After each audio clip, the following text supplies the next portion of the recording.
आलीशान कोठी, चमकदार लाइटें, बड़े बड़े कैमरे और कमरे के अंदर वो गंदा काम। जिसने भी ये तस्वीरें देखी दंग रह गया। किसी को कानो कान खबर नहीं थी कि इस कमरे में इस तरह का गंदा काम हो रहा है।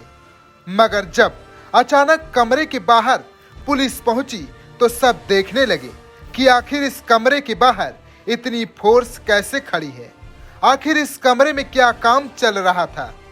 दरवाजा जैसे खुला वैसे ही पूरा सच सामने आ गया।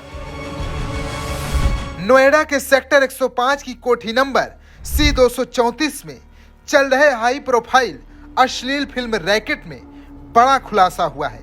ये रहस्यमयी कोठी बीते 5 साल से पोर्नोग्राफी इंडस्ट्री का अड्डा बनी हुई थी, जहां से देश विदेश तक अश्लील कंटेंट की सप्लाई की जा रही थी।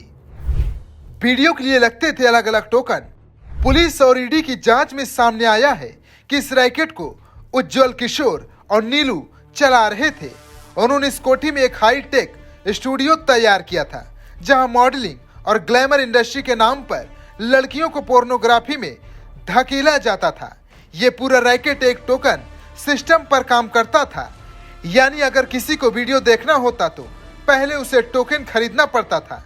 यही नहीं, अलग अलग कैटेगरी के वीडियो और लाइव चैट के लिए भी अलग अलग चार्ज किए जाते थे।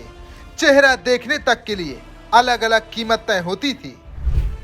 कैसे हुआ फॉरेन फंडिंग का खुलासा। ईडी की जांच में अब तक 15.66 करोड़ रुपए की अवैध फॉरेन फंडिंग का खुलासा हुआ है। इस रकम का 75% हिस्सा कपल खुद रखता था और 25% मॉडल को दिया जाता था। छापेमारी के दौरान ईडी ने स्टूडियो में काम चल रही मॉडल्स के बयान भी दर्ज किए हैं। बैंक ट्रांजैक्शन और अन्य वित्तीय लेन देन की गहराई से जांच की जा रही है।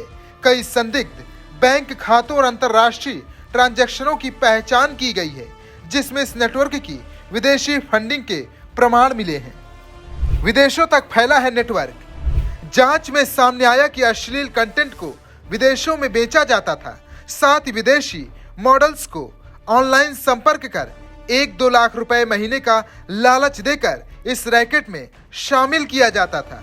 बताया जा रहा है कि करीब 400 मॉडल्स की पहचान की जा चुकी है, जिनसे जल्द ही पूछताछ की जाएगी। अब पुलिस के निशाने पर बड़े नाम। इस हाई प्रोफाइल मामले की जांच अब तेज हो गई है। अन्य संदिग्ध लोगों की भूमिका की भी जांच की जा रही है। क्या इस गंदे खेल में कोई बड़ा नाम शामिल है?